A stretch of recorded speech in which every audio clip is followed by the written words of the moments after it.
everyone, I'm Wes. And I'm Cassandra. Welcome to Wild Hearts. So a little bit about where the name came from. Right now we are crownland camping in the foothills of Alberta, the Wapiabi Blackstone recreation area. And we love the wild. We are quite literally out of cell phone service. We are away from everybody. And out here in the past 5 years, I have found so many heart-shaped rocks that I've got a beautiful little garden of them. So that's part of where the name Wild Hearts comes from, and we decided to do this because in the past couple years, especially with COVID, we've noticed that a lot more people are coming out and they're not necessarily treating nature the way that it should be from our lens. We have a video that we've done, and we'll post it on the channel, about one of the things, or some of the things that we found just between August of 2020 and coming out spring of this year. People are cutting down trees, they're not cleaning up their messes. We're going to lose these areas if people aren't going to be respectful of them.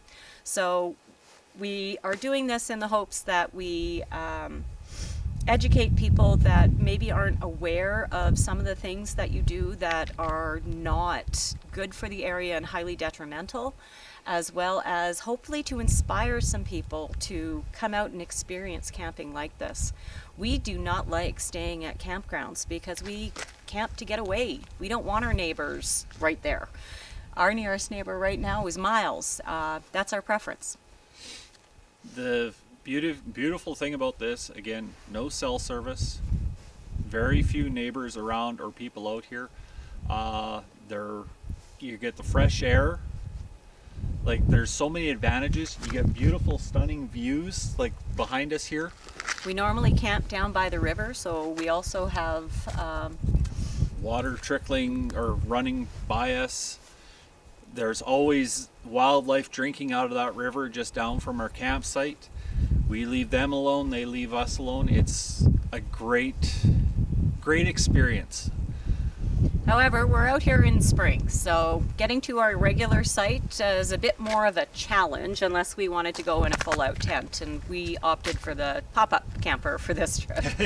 But you do want to be aware of the dangers when you're coming out, especially at this time of the year. We've experienced road washouts in the past. We've had hail in July. That's pretty vicious.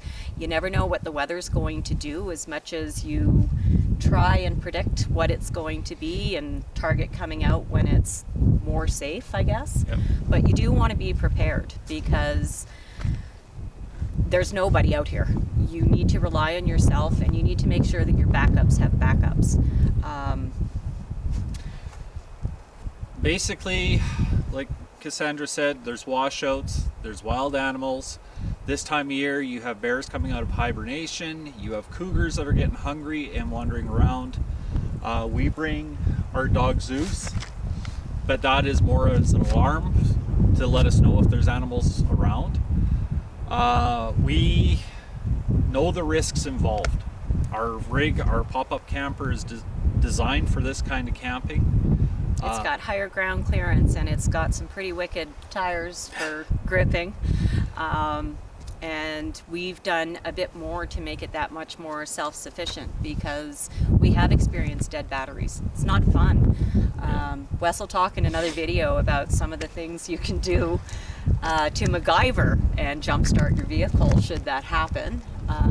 We'll also go through our tools that we bring with every trip, just because of the things that we've experienced. Yeah, you can never be over prepared for a trip like this.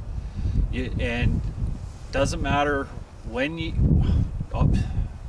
doesn't matter the checklists that you make, you always feel like you've missed something, and you never know if you're going to need that something. I bring my full toolkit with me. I have spare wire, I have electric drills, I have a toolbox that is just for camping, and it's got tarps, axe, saw. I'll run through everything in that toolbox. But basically, when you come out camping like this, you want to make sure that When I say backups to your backups, so if we didn't have, like something happened to our pop-up trailer, we do have supplies so that we would be able to set up camp and be able to survive long enough for somebody to get out here to help us. We have water in our water tank, but we still pack water. We have enough food to last us, for fresh food for however long we're going to be out here, but we also pack several weeks worth of dry goods because you just never know, and you always want to make sure that you have all your bases covered and then covered again. Yeah, that's exactly it. Multiple heat sources, because we have a furnace, but what if the furnace died? So we made sure that we had a secondary standalone heat source.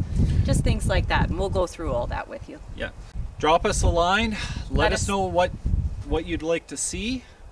Leave comments below. Let us know how we're doing and what you'd like to see. Yes. Yeah. All right. Thank you, and see you next time.